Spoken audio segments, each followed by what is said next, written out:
From haunted houses to cursed artifacts, from whispers in the dark to battles you'll never read in scripture. This is the Unholy Podcast, hosted by Doug Owen, author, investigator, and survivor of one of the most harrowing real-life hauntings ever documented. Each week, Doug pulls back the veil between this world and the next, sharing stories that aren't fiction, because he lived them. Prepare yourself. The silence is over. And welcome back to another episode of the Unholy Podcast. As always, I'm your host, paranormal investigator and author Doug Owen. Now, tonight's guest is someone whose story blends psychic abilities, shamanic practices, genealogy, history, and some very intriguing family connections. Melissa Renee McCarty, better known as the Outlaw Psychic Medium, is a psychic medium shaman, author, actress, genealogist, investigator, and podcast host. Melissa says a near-death experience dramatically amplified her ability and set her on the path that would eventually become her life's calling. She is an author born into shamanism, the founder of Outlaw Life. Actually, it's going to be now under a new title, The Paranormal Life of a Modern-Day Outlaw Psychic. Okay, perfect. That is awesome. All right. You've become known for your claim of ancestral ties to both Billy the Kid, Wyatt Earp. She also works with private clients, haunted objects, and even law enforcement cases. Melissa, so much thanks. Welcome to the Unholy Podcast. Oh, you're very welcome. Thank you for having me. It's my pleasure. So before we get into the deeper subjects, tell us just a little bit about yourself and what life looks like today as the Outlaw Psychic Medium. Oh my gosh. It's been interesting. Well, let's just say that things went sideways, nearly killed me. I'm back. And, I'm living in a rest home, paralyzed from the waist down, completely paralyzed, yeah. Disabled and all that, but you know what? I'm not letting that stop me. Not even a little bit. Wow, that's amazing, and that's a harrowing story. So let's start at the beginning. When did you first realize that you were experiencing things that other people didn't seem to experience? Ooh, age 3. Yeah, age 3, I had my very, very first encounter with a ghost. This thing went after my sister, who was then an infant. Probably just a few weeks old, I'd say. And I chased that thing right back out of my house. I said, you're not welcome here. Get gone. Bye. Don't let the door hit you on the behind on the way out. So this was a full-bodied apparition that you saw? Full-body apparition. I mean, right head to toes. I could see every bit of it. I'm going, oh boy. Okay, no, here we go. Wow. That is incredible. So, when did you first realize, besides that age 3, when did you start realizing that you were experiencing something that was definitely paranormal, that you couldn't explain it away? Well, age 21, things were really hopping and popping, and I mean, I was seeing, hearing, feeling, sensing, knowing, and thinking, oh my blank, I'm going crazy. Okay, they're gonna lock me away. They're gonna medicate the crap out of me. You know, I mean, I was scared, to be quite honest, and not sure what to expect. My ancestors came from spirit, sat me down, and said, "You're going to be a shaman." I goes, what? Come again? Yo, you want that? Balls in y'all's court. Well.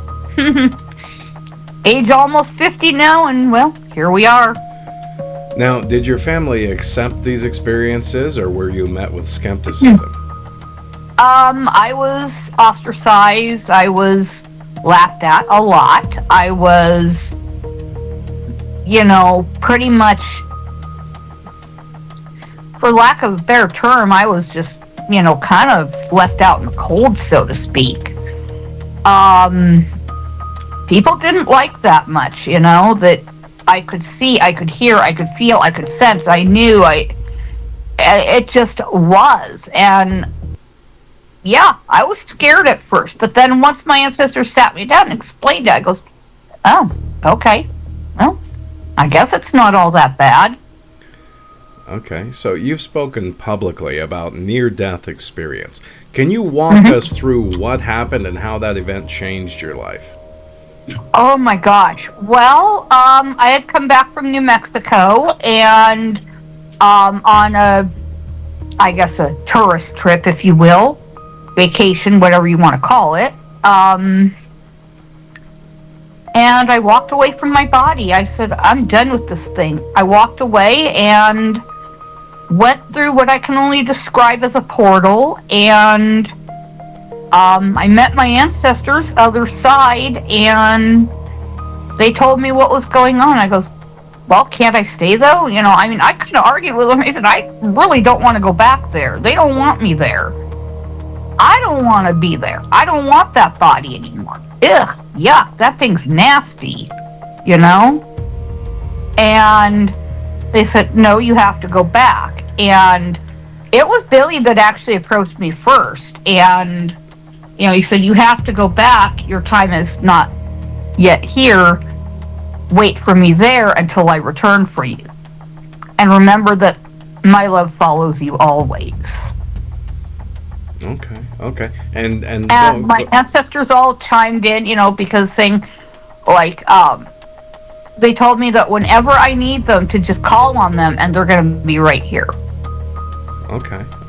That's fascinating. When you went through the portal, and did that cause you any bodily harm? Is that what caused the near-death experience? No, actually, it was very peaceful. It was just like transitioning realities, I guess you could say. I don't know how else to describe it. Kind of just like transitioning realities. Okay. Now, do you believe that experience opened a doorway to abilities you already had, or is it something new?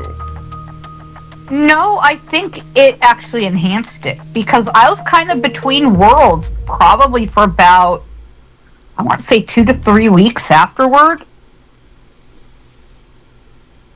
And after that experience, what abilities became stronger or more noticeable? Well, honestly, I'm not sure what became more noticeable, but I know that I could more clearly see, hear, feel, sense, and know the other side. I could clearly hear them. I could hear them the way I hear you. And even now, I see them the same way I see you. I've never lost that ability. Okay. So what was the big moment when you realized this was no longer just a personal experience, but something you wanted to do as a profession? Well, because I had tried pretty much everything else, career-wise, and nothing quite seemed to work out or fit.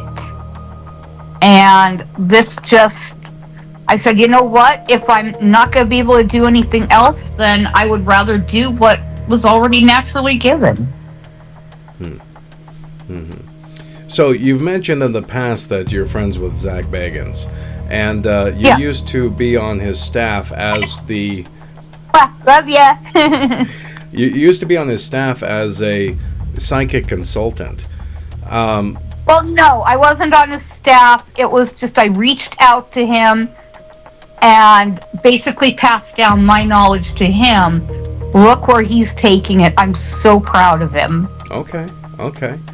So what was one of the darkest or the most disturbing pieces of information that you imparted to him? Was there a story you told him or a communication that you relayed? Well, not necessarily a story or a communication, but I basically said, look, the more darkness that you seek to find, the more you're going to find it. The more light you seek to find, the more you're going to find it. You're going to seek whatever you seek, you're going to find it. That's the way spirit works. Okay, interesting. And many people out there claim psychic abilities. What convinced you that you were experiencing genuine communication rather than a coincidence? Because a lot of the communications I've had, and mainly with my historically relevant ancestors, I have their lives actually documented. Okay. And when you documented those, that's when you understood, okay, yeah, this is really happening. Yes. Okay, gotcha. What was the first reading you ever performed for somebody else? How old were you? And what was Reading? That? Oh God, I was... shoot. Probably around, I want to say 20 or 25, something like that. Okay. And it was my bestie over in Wyoming at the time, and she was also psychic. I said, look, I know about your ability. I can feel it. It radiates off you.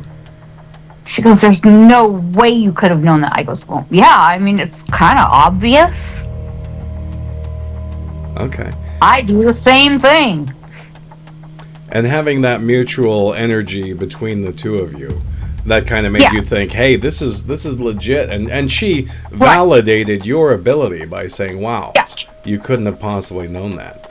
So how does a spirit communication happen for you? Is it visual, auditory, emotional, symbolic? It's all of it. All of it.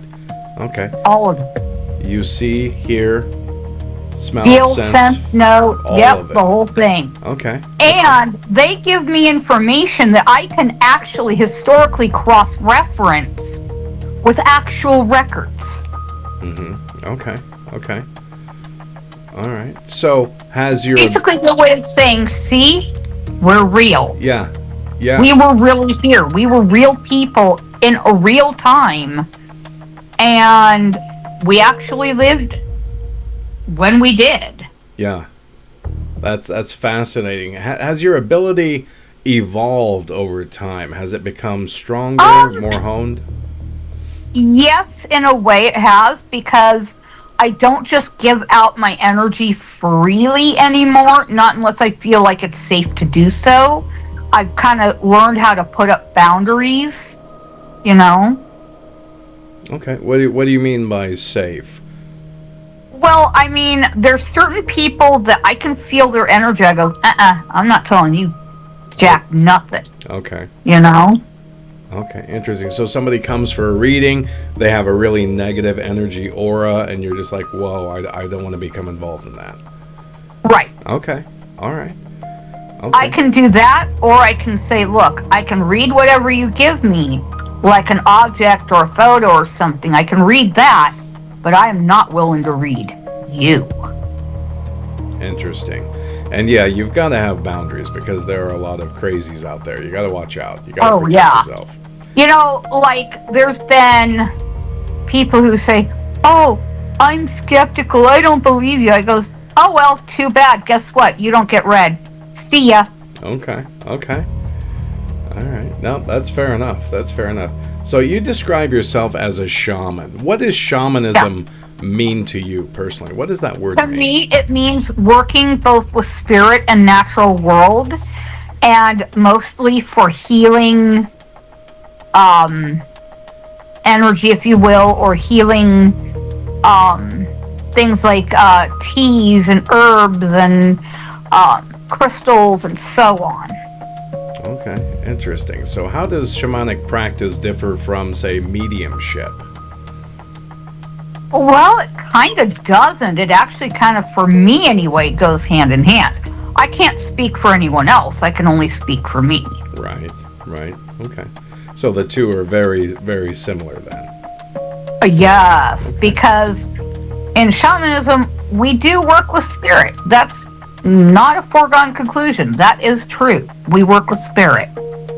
Okay. And what do you think people have misconceptions when they hear the word shamanism? What do they have misconceptions about? They think, oh, evil, witchy, woo-woo. Well, yeah, I'm a witch too, by the way. Yes, a real one. And yes, this is genealogically proven on top of it. So yeah. I mean, it may seem woo-woo, but it's not really woo-woo. It's like, it is. It's what I am. It's who I am. Do you believe everybody possesses some level of intuitive ability? Yes, I do. Okay. But some are just too dang chicken to really do anything with it, or about it, or anything like that. So you think that people can develop their abilities over time and not just born with strong gifts? Oh, yeah. Okay. So you've written a book called Born into Shamanism. It is now going to be The Paranormal Life of a Modern Day Outlaw Psychic. Okay, so the name of your title, the title of your book is being changed. Yes. Okay. What inspired you to write that book?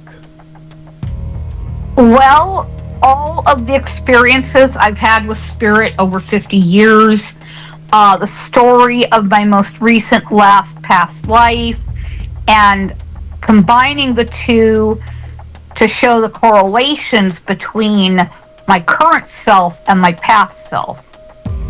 And showing, see, I'm still the same person. I've come back, but here's my purpose. Okay. And what do you hope that readers take away from your book? That it's okay to be who you are. It's okay to be psychic. It's okay to be medium. It's okay to be a shaman. It's okay to be a witch. It's fine. It's not like, you're out to hurt anyone or to harm anyone. I mean, not to say that some people use it for that, Not to say they don't. They do. Some people do, but no, I don't. Okay, fair enough. Have you encountered spiritual energy that would you describe as dangerous or negatively dangerous? Oh, yeah. Yes, I most certainly have. In fact, I was working for a museum in Arizona. I'm not going to name the museum. I don't want to hurt their business. So, yeah. But anyway, the place used to be a mortuary, funeral home, and morgue. Yeah.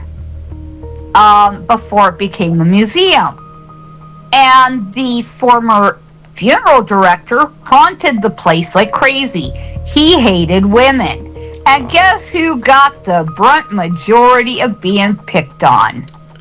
Yep. Me. He would put his icy, nasty hands on my shoulders, follow me around, scream, "Get out! Get out!" And I'm like, "Okay, sir, yes, sir, how may I help you, sir?" And I shut the whole place down, called my boss, said, "I am not working here without someone with me. Nuh-uh, never again, no. After about third or fourth time, I was, I'm done, And of course, he even let me see him full form. I goes, "Oh, hi. Finally, you show me what you look like, so I'm not quite so god darn scared of ya, Okay, so when dealing with negative energies, what protection do you personally use? Myself, I use Light Shield.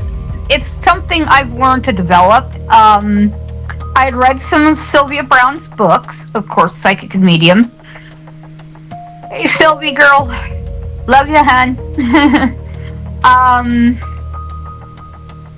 Her books taught me how to put up my shields. When I don't want to be bothered, I put my shields up. I say, nope, not today. Take a number, sit down. I'll get to you when I get to you. Nice. So do you believe that some locations can hold spiritual imprints from trauma?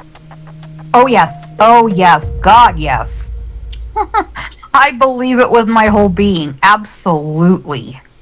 Have you experienced, well, I know you have, but what is the one location that sticks out in your mind?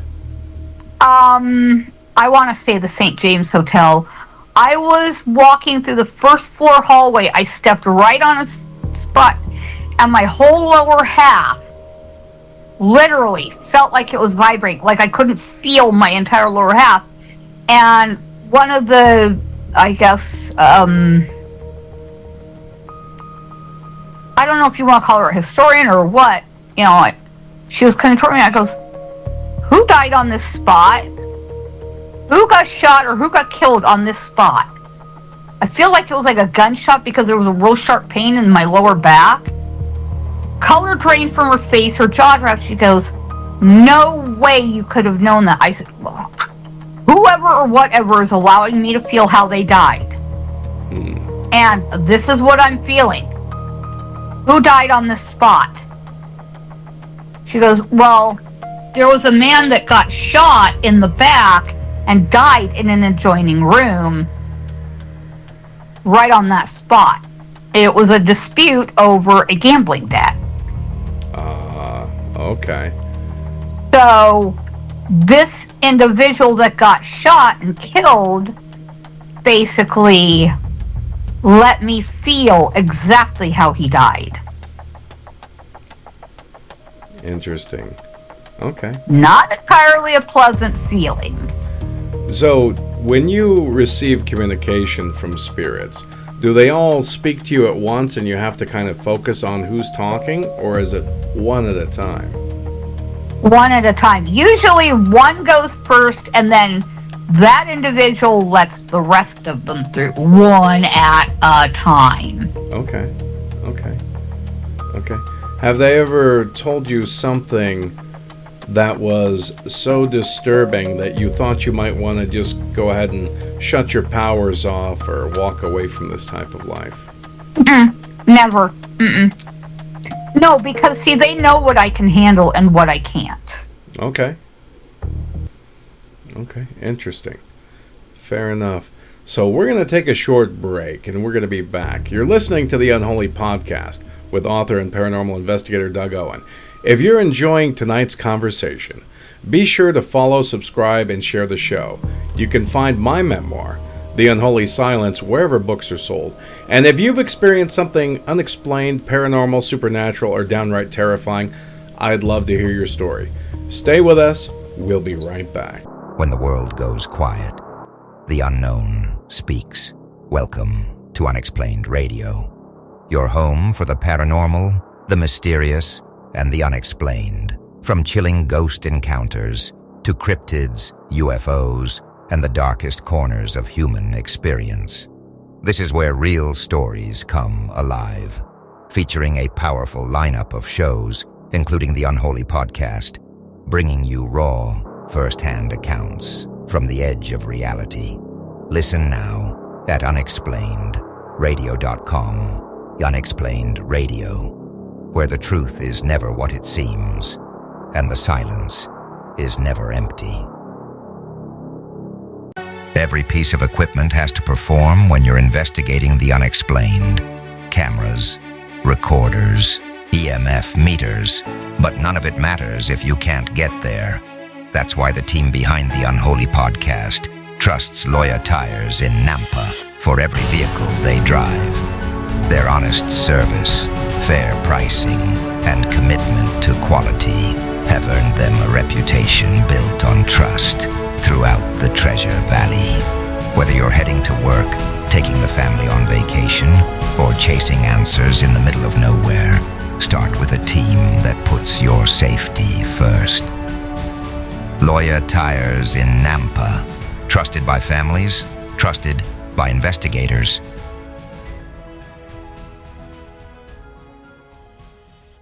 To protecting the things you've worked hard for, experience matters. That's why I recommend Dawn M. Adams with Farmers Insurance. Whether it's your home, your vehicles, your business, or your family's future, Dawn takes the time to understand your needs and helps you find coverage that fits your life. Not a one-size-fits-all policy. Proudly serving clients throughout Idaho, Oregon, and Washington, Dawn M. Adams is someone you can count on when it matters most. Call 208-955-6370. We are farmers. Bum, ba-dum, bum, bum, bum, bum. The darkness doesn't care what time it is. But you should. When the shadows grow long and the investigation begins, trust the timepiece that's built to keep pace with every moment. Lorayo watches. Combine timeless style with dependable performance, making them the perfect companion, whether you're in the studio, on an investigation, or simply living life on your own terms. The mysteries of the unknown may never be solved, but you'll always know what time it is. Lorayo watches.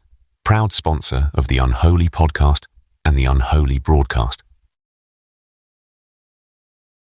The experiences discussed on the Unholy Podcast are not fiction. They are drawn from lived events. Doug's first-hand account of a sustained haunting as documented in the book, The Unholy Silence. The book details the investigation, the psychological toll, and the impact on his family, offering a deeper look at what happens when paranormal events move beyond theory and into daily life. The Unholy Silence is available worldwide through Amazon in paperback, hardback, and ebook formats. For those who want the full account, the story begins there. Visit author DougOwen.com for more. All right, everybody, welcome back to the Unholy Podcast. I'm your host, author and paranormal investigator, Doug Owen. So let's go ahead and continue where we were picking up. So one of the most fascinating parts of your story is that your claim to the ancestral connection, Billy the Kid. Tell us how you made that discovery. Well, I've been, in alliance, shall we say, with him and his energy since I was 13. Okay. That's when he first came to me and asked me to ride with him. So I said, okay, I didn't really see any harm in it. Well, turned my world upside down and shook it quite a bit, but everything's finally kind of getting back in order now. And, well, I come across 3 lines of my family tree that he is directly connected to. Interesting. Yep. So you've been known to be a genealogist. So you've researched your entire family history. How far back have you gone? All the way back to creation. Really? No kidding. Wow, that is incredible. That is incredible. You also mentioned a connection to Wyatt Earp. How did that family history... Yes, he's my cousin. How did that come to light? Well, I went to Tombstone when I was 14. I had an experience at the Birdcage Theater I will not soon forget. I just gone in there, we were just tourists looking around, not really expecting much of anything to happen, because this is a tourist spot. Right. You don't really expect anything to happen in a tourist place. Well, yeah, no, just my luck. It did. And, well, first one to approach me was Ike Clanton. That nasally little bastard. Okay, yeah, he's the villain. Anyway, his voice is very nasally, all up in his mouth, very high-pitched voice. You don't forget that, not anytime soon. And he asked me if he could show me around. I said, no, thanks, I got it. I'm good. I'm with my family. Don't need your help. Thank you, though. I'll ask if I do. And, well, he didn't like that answer too good, because he was 3 sheets to the wind already. This dude was drunk. Okay. Drunk. But then again, in life, he was always drunk. So in life, so in death. To be expected, okay? And he decided to put a gun to my head and grab me around my waist. Oh. Wyatt didn't like that too good. No. He and I think it was Morgan, Virgil, and Doc literally got up out of their seat, probably about, I want to say about 100 feet from me, and they told him, Ike, drop the gun. And he goes, no, but Wyatt, I just wanted to show the lady a good time. And he's like, Ike, drop the damn gun. And I mean, you could hear because Wyatt is a down deep in his diaphragm, rumbly, grumbly, growly Papa Bear. Right. He's a Papa Bear type. Yeah, I know that by his voice. And of course, Ike dropped the gun, but when he put that gun to my head, I promise you, I was praying. Praying everything I could think of. Asking for divine help, asking for the angels, Angel Michael, everybody, blah, blah, blah, Didn't do any good. And, well, anyway, it was Wyatt that came to my rescue. And so, as soon as Ike dropped me, I ran. And I mean ran like, Satan himself was after me. No, literally. I got up to where my dad was on the stage, and by this point I was out of breath. I'm going, ghosts. And I could hear behind me as I was running, rapid gunfire back and forth. I mean, bam, bam, bam, bam, bam, bam, bam, bam, bam. And you could smell the gun smoke in the air. You don't forget what gun smoke smells like. I know, I used to do Civil War reenacting. I've been through in and around all the reenactor circuits and all that over years past.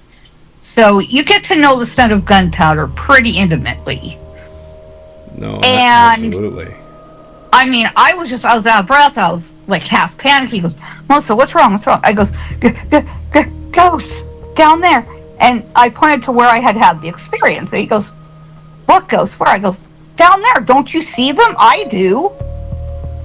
He goes, oh, I don't see anything. I said, take your blinders off, boy. There's something down there.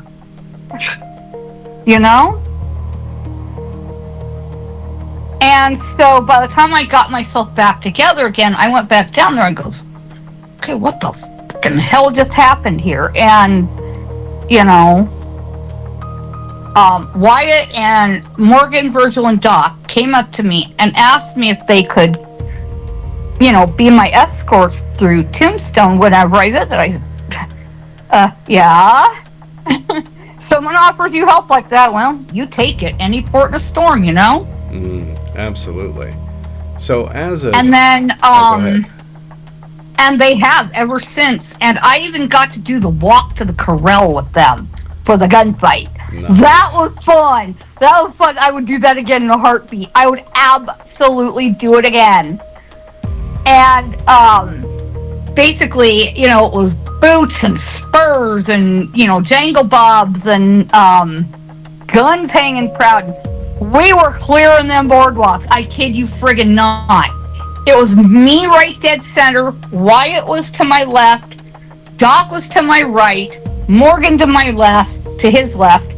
And Virgil to Doc's right.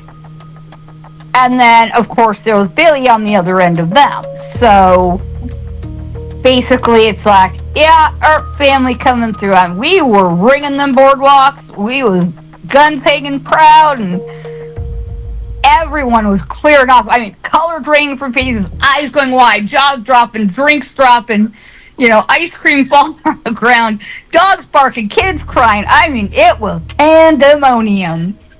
But that was so much fun.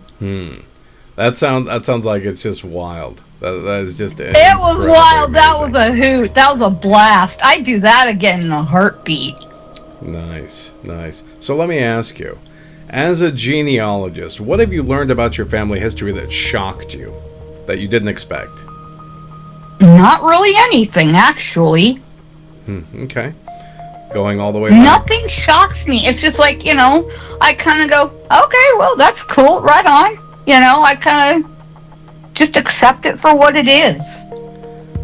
Has your psychic abilities assisted you in your genealogy work? Have you used that as a tool? Yes. Okay. In fact, I do use it as a tool to gather research information. I can go to like any genealogy center. I'll set everything down, totally clear my mind, and ask, okay, who wants to be found today? And they will literally put their hands on my shoulders and they will guide me right to the record that I need, stop me, and turn me right to where I need to find it. I've had this happen again and again and again and again. Never fails. Never, ever fails. That's an amazing research assistant. That is incredible. Mm-hmm. That is great. So let me ask you, for the normal people out there, do you believe that our ancestors, everybody on the planet, remain involved in our lives after death? Absolutely. Absolutely. They have with me. Oh, gosh. They have been my rock, because I can tell you one instance. I was facing down this one guy at something I went to many, many years ago. And, he had been, harassing me and talking all kinds of smack and all that. I knew it was the alcohol talking, but I said, look, let's just sit down, hash this out like rational, normal adults. Clear the air. We don't have to come out of this as enemies. I don't want to. I was dead, ice cold sober. He was falling down drunk. And I mean drunker than I'd ever seen anybody in my life. Well, since my past life, that is. Nice. And he was armed and loaded.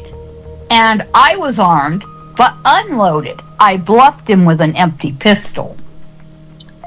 He started lifting it up out of leather. I go, drop it. I don't want this. I want to just sit down and talk. That's all I want to do. And it just kept coming up. I just had mine cleared right at him before he could even clear leather. He dropped it right back down leather. But all my ancestors from every time period showed up. All I heard were guns cocking back, bows and arrows cocking back. I looked on either side.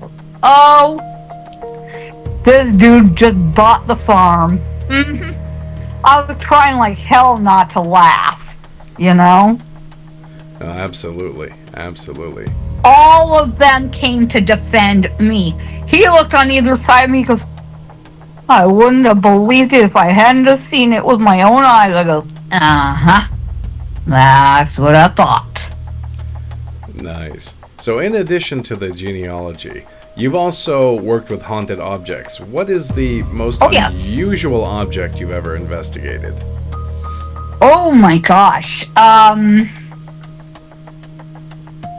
Well, photo images mainly. Because those give a lot of energy. And I've also found missing persons. I've done channeling. I've done, just about anything anyone can do. Interesting. So do you believe that objects retain emotional, spiritual energy? Absolutely. Absolutely. They contain auric energy. They contain, psychic energy, if you will, because, the person's, I guess, energy or personality or whatever transfers onto that item. Have you ever encountered an object that frightened you?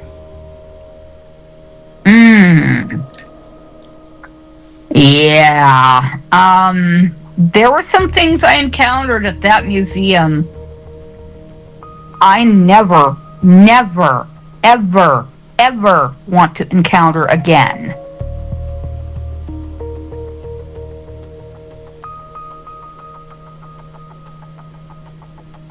And I mean never want to encounter ever again. Describe what that was. Oh gosh, like in the Native American section of that museum, not only did I have a Native American ghost actually run straight through me, oh yeah, that happened, but it's like I could pick up a piece of pottery and I could literally read not only just who made the object, but I could feel their energy radiating off the object. Some better than others. Not every one of them was a nice energy. So how do you determine whether an object is genuinely haunted? Let's just say that the spirit of or energy of the individual that owned it will actually show up. And I can see them. Okay, interesting. You see a full-bodied apparition or Yes. clear? Okay. Yes, Okay. full body. I see. Like as a full 3D person. Okay. So it's like Technicolor, as clear as you can see me. This is what the Yes. appearance seems to be. They look completely solid to me. In my mind, there's like no differentiation. You see what I'm saying? No, That's unless they choose to show themselves as a transparent being. I've had that happen too. Not to say I haven't. I have. So, do you think that a person who touches a haunted object can become cursed? I don't generally believe in curses themselves, but I do believe that negative energy can radiate off an object because the person that owned it was negative in life. Okay. And do you believe even if the object transfers ownership, that spirit or that energy stays with the object? Yes. Okay. Yes. Interesting. So, do you believe that these objects could possibly be used as a weapon against people? Yes. In certain cases, yes, I do. Okay. So, do you believe that? Do you believe that? Do you believe that the when we talk about cursed or haunted objects, do you believe that all of those have negative energy attached to them, or is there some positive as well? There are some positives. Don't get me wrong. There's always going to be positive. Where there's light, there's dark. Where there's dark, there's light. Where there's positive, there's negative. Where there's negative, there's positive. Okay. You're going to get the mix of both. It doesn't matter where you go. It doesn't matter what you touch. Okay. So you've also worked in law enforcement cases and involving law enforcement. Yes. How does that process work? How does that start? Take us through that, if you would. Well, I either get contacted by the client or law enforcement themselves can contact me and say, we need help. It's like, okay, what have you got? And they show me what they have. And I can literally see into what they're showing me. And I can give them either a perpetrator description or I can describe the person that died and how they died, where they died, when they died. You know, because blood and blood evidence actually speaks volumes. Speaks volumes to you. Okay. Yeah.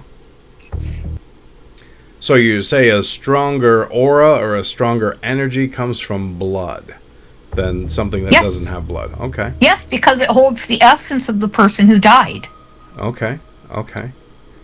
Interesting.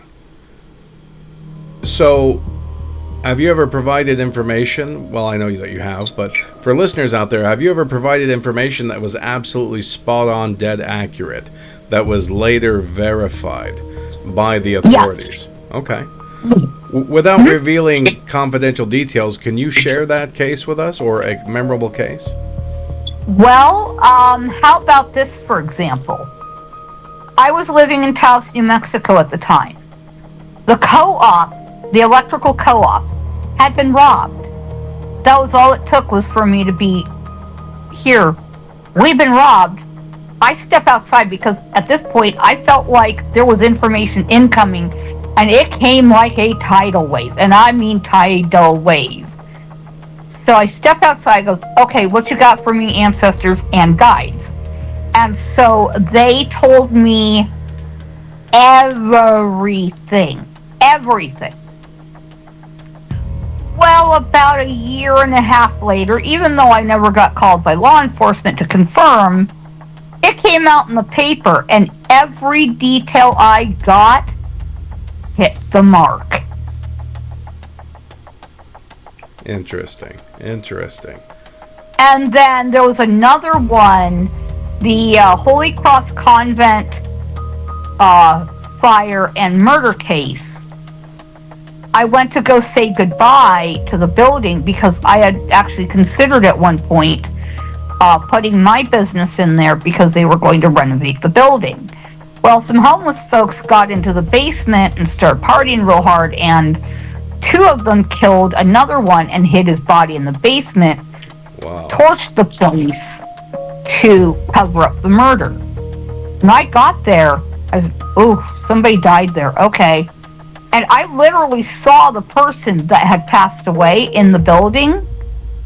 And I saw this elderly little African-American nun, and either African-American or Native American. I'm not sure which one. I couldn't make out distinguishable features real good. But anyway, she was standing beside him, and I said, are you ready to go? And she said, yes. And I said, it's okay. We're going to be fine without you. You're never going to be forgotten. I'm going to make sure of it. I still tear up at this one. And I watched her cross him over. Literally cross him over. And so I told the security guard there, because they had security team, on site. And I told him what I had seen. He goes, oh, okay, kind of laughed it off like, yeah, right. Well, yeah, right. Because guess what? Again, it came out in the newspaper about maybe year and a half afterward. I got every detail right to point. Yeah. Wow. And then not long after that, I had actually gone to something. I don't remember what it was at this point. But I actually got to go face to face with the chief of police. I said, oh, by the way, you remember those cases? He goes, yeah, it was. I goes, that was me, my information. His jaw dropped, his eyes went wide, color drained from his face. He goes, that was you? I goes, uh-huh. So the next time you need someone to solve a case, holler. Nice. So what is your biggest challenge when working with grieving families? Well, not to get emotionally involved. I have a real hard time with that. God. That part, because I feel their grief. I feel it down deep in my soul. I don't know how else to explain it, but I feel their grief. So how do you separate emotion from evidence? Well, because spirit will come to me and give me specific details of their passing, or show themselves to me as they were in life, and I can describe that to the grieving family and let them know. It's like, hey, your loved one is safe. They're fine, So let me ask you, what do you believe happens when we die? Oh, I know exactly what happens. We go see our loved ones. Yeah, true thing. Even people who are evil and maybe shouldn't be able to see their loved ones? Yeah, no. They do too. No, because see, we each write our own life chart for what we're going to experience in life, whether that's good or bad. And there is no hell, okay? There is never going to happen. No. I mean, there's maybe, a lesser energy space, but never hell. So what have the spirits taught you about the afterlife? What is a couple of things that you can point and say, okay, yeah, I learned that from them? Love endures, always. Regardless of lifetime, regardless of timeline, regardless of any circumstance, love endures. Okay. And what do you think the biggest misconception people have about death is? It doesn't have to be scary. Death is not scary. Death is good. It's a part of life. It's something we're all going to face eventually. I have more than probably a lot of other people have, but, that's just my own personal journey.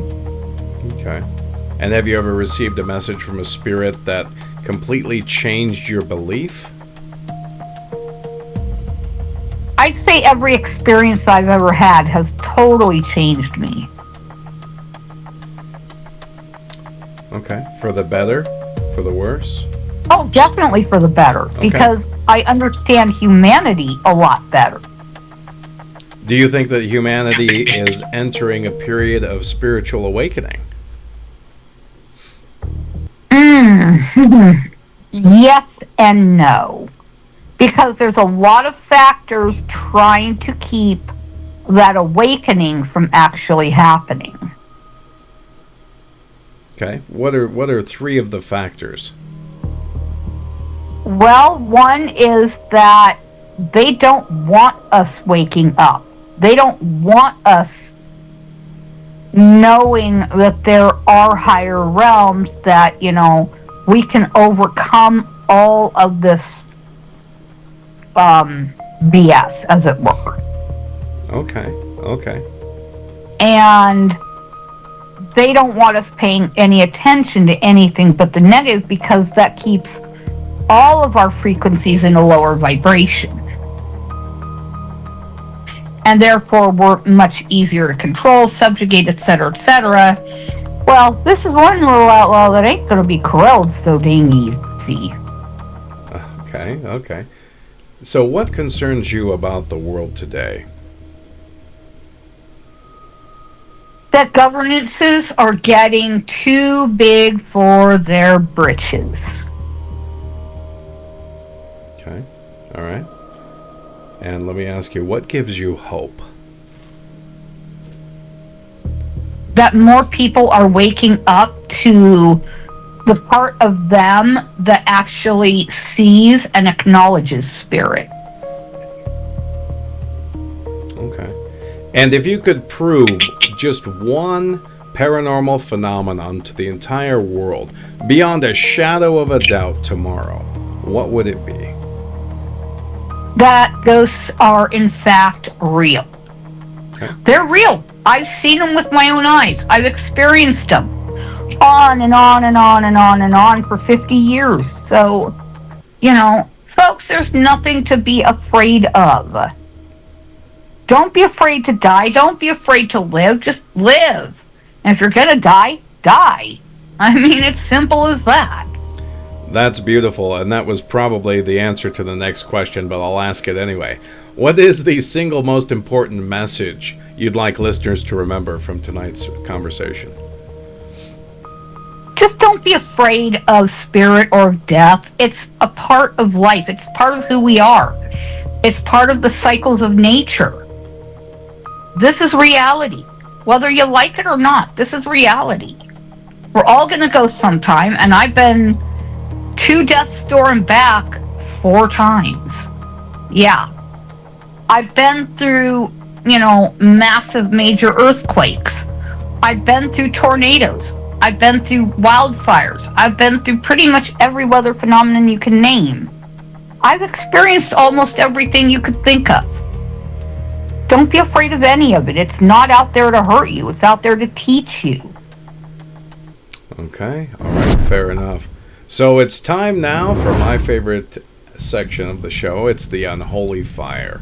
Melissa, are you ready for the Unholy Fire? 1-word answers? Yes, I am. Let's go. First thing that comes this. to mind. Here we go. Ghost. Oh, wow. Ghost, spirit. Demon. Negative. Angel. Holy. Bigfoot. Connected. Alien. Out of this world. Shaman. Spiritual. Medium. Fear. Billy the Kid. Outlaw. Extraordinaire.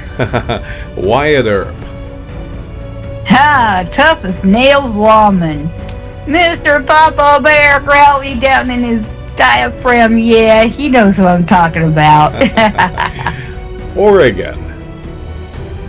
Oh, forests, mountains, beautiful, in spots. All right. Not the big city necessarily, but the surrounding areas. Wow. Okay. Haunted object. Oh my. Spirit attachment. Okay. Possession. Possession, not real. Okay. Afterlife. Afterlife? Well, the ancestors.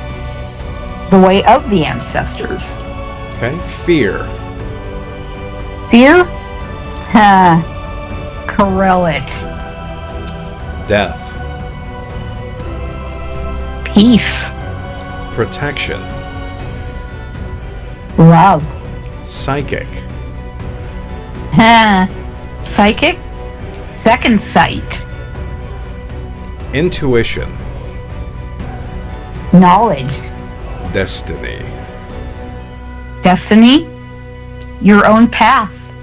Truth. The one thing that everyone should stick to. Beautiful. Melissa, you've passed the unholy fire. Most people try and cheat, but you did it brilliantly. Thank you. Oh, thank you. So, Melissa, before we go, where can everyone find you, follow your work, purchase your book, listen to your podcast, and learn more about the Outlaw Psychic Medium? https://OL P as in Peter, S as in Samuel, Y as in yellow, E as in Edward, N as in Nancy, T as in Thomas, .net. My own personal website, yeah, I built it myself. Nice. Very nice. All right. Well, so, Melissa, thank you so much for joining us tonight and sharing your experiences, insight. I love your personal journey. It's fantastic. And thank you all.